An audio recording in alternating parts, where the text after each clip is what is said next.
Victoria, back with another spoiler-free movie reaction. So today's movie reaction will be on Renfield, starring Nicholas Hoult and Nicolas Cage.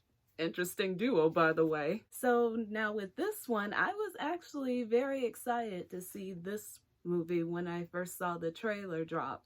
And also with the fact that when it came to the original Dracula, which I have not fully seen yet, I've only seen like clips of it, but from what I hear, it's basically a sequel to that Dracula film, not Dracula Untold, but the actual first one.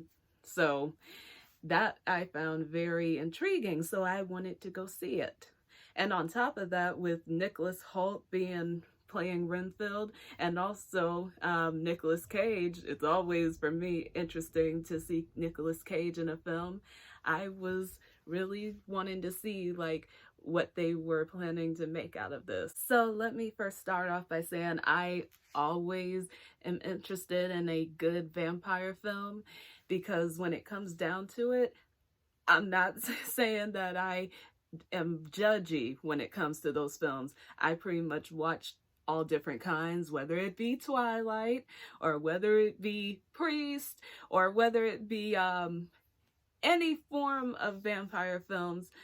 I actually just enjoy seeing a film and that has a good story that involves vampires, whether it's about them or whether it's about something else that's going on that involves them.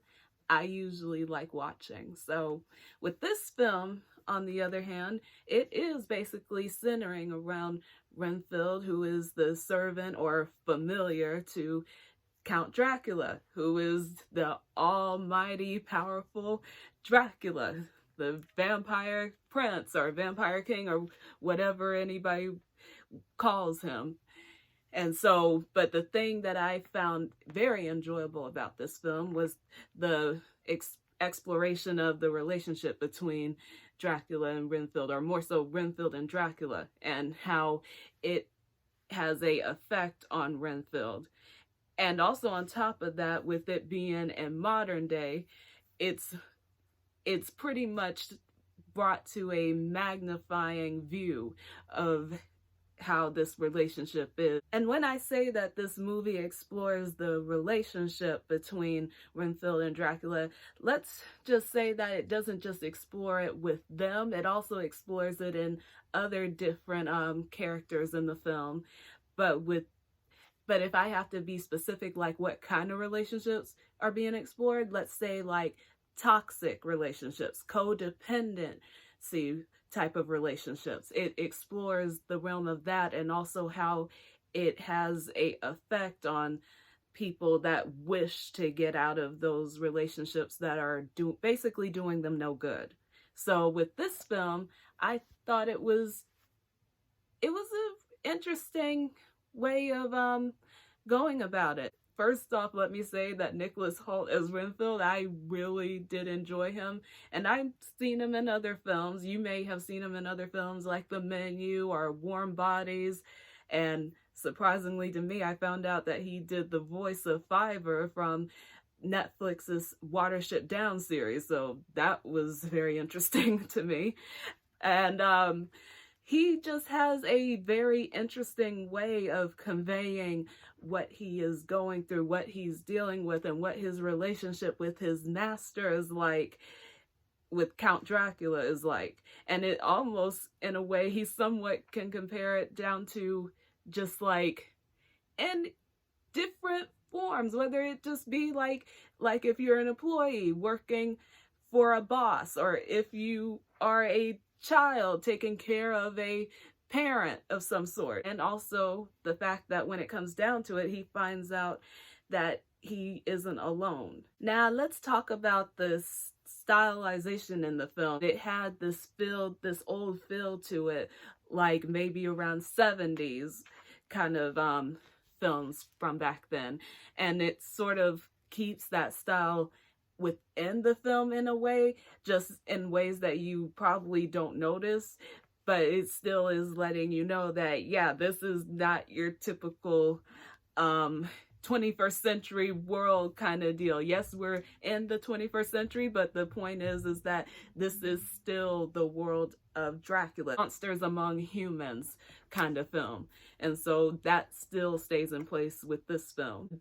Moments of darkness, they don't feel depressing. They don't feel completely overpowering. They feel like it felt like there was a balance. Now let's talk about Nicholas versus Nicholas, because I'm like, wow, this is a very interesting team up to have for a film like this, because with Nicholas Hoult, he's definitely on the rise in his career, and he has done some really good films so far. And in this movie, I really felt like this character that he plays of Renfield, he definitely embodies it. He shows you that it's like, as Renfield, he is first and foremost Dracula's servant, and so he must do whatever it is that Dracula requires him to do. And Nicholas Hoult, he shows that very well in his acting, that he is pretty much submissive to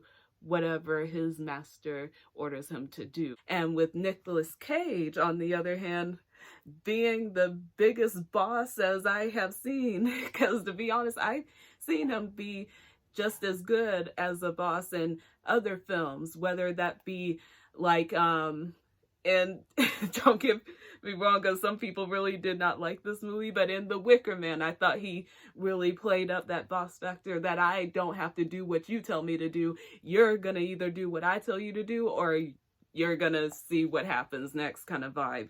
And also in The Knowing, when it comes to the situations that he was dealing with in that film.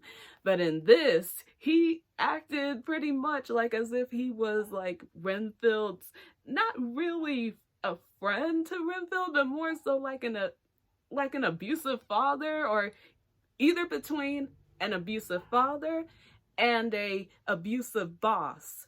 So let's talk about Awkwafina. We all know that when it comes to very good vampire movies, there is usually a vampire love interest involved in the film. And so Awkwafina fills that slot in this film. And I honestly think, despite what people say when it comes to her, and also really I could care less what people say about her, I think she is a very good actress. And yeah, she has her comedic moments, and sometimes they may seem like they are overdone, but other times it's like when you just let her do her and see what she has to bring to the table, she shines through. She does a great job, and I felt like she did pretty good in this film. It is like she is playing a cop who is very obsessed with catching somebody specific in this film, for some, not only because of what they have done throughout the city that she lives in, but also because of something personal that they have done to her. And she has this fire, she has this strength and spirit to her that she shows towards when it comes to doing her job. And that's something that attracts Renfield, who is very much the like, I'm not really a fighter, I'm more like I do as I'm told kind of person. I don't really stand up for something or for myself, I just do what I'm told. But when he meets her, he's like, it's almost like a breath of fresh air, and they start to connect, and she somewhat teaches him through just her actions, and also just through what she knows about the world in this day and age that he doesn't really. Before I wrap things up, I would like to share with you a couple of other things that the film explores with this, like when it comes down to the fact of taking your power back. When people have taken your power away from you, or beat you down so much that they made you feel like you were nothing, or made you feel like you're just as bad as anyone else that you are claiming that is bad to you. And so it's like, it really takes a lot of strength, a lot of courage to realize that no matter what wrong you have done in the past, no matter how many mistakes you have made in your life, it is never too late to take your power back, or it's never too late to do the right thing.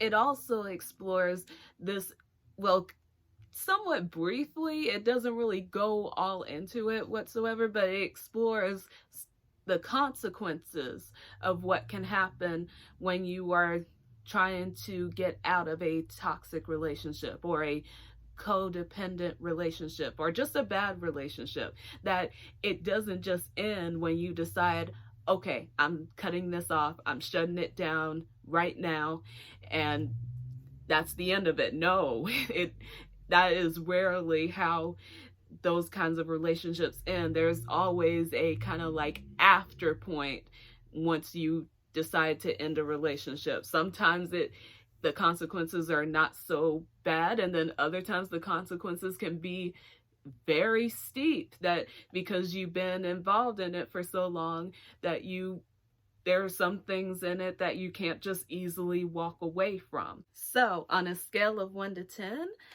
I actually give this film a solid 9. Really, this is one of the best films that I have enjoyed so far this year. And I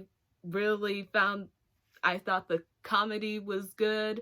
It was used effectively where it needed to be used, as well as the horror aspects. And even with some of the blood and gore, it wasn't like, how could I say, in a way like what is done in like maybe Evil Dead Rises, or what is done in other films where it's like a slow, painful burn of gore or whatnot. No, it was more a comedic showing of gore, and so it helped because to be honest, I better digest those films more, those type of horror films, more than the ones that are like, oh yeah, we're gonna show you the worst of the worst gore. And also on top of that, the story I really enjoyed. I liked it. I wish that it could have gone on a little bit longer, but then that would have been too much. But I hope that there is somewhat of a continuation for Renfield's story in a way. I do hope that we get to explore more of his side of the story rather than just being stuck on the OG vampire himself. The visual style I really loved, so awesome job. And the acting I thought was really good. However, I will not say who, but there is one actor who plays a character in this film who is just so loud and so hilarious that sometimes you forget that you are watching a movie about Dracula, or you feel like you are watching a Dracula film, but you're sitting next to someone that's pointing out things and laughing or just criticizing or whatnot, kind of feeling with this character. You'll see if you go see the movie who I'm talking about. But either way, that's all I have for today. So the next movie reaction, I can't say when exactly will be my absolute next one, but I do know that I will be covering The Little Mermaid when it comes out in May, so get ready for that. And I think I may either do a movie reaction or a movie review, or maybe I'll do both. So you can actually see me review the film, and I'll let you know how I feel about it in a more in-depth way than I normally would go. If you like this video, please like, share, and subscribe, and I'll see you guys on the next one. Have an awesome day.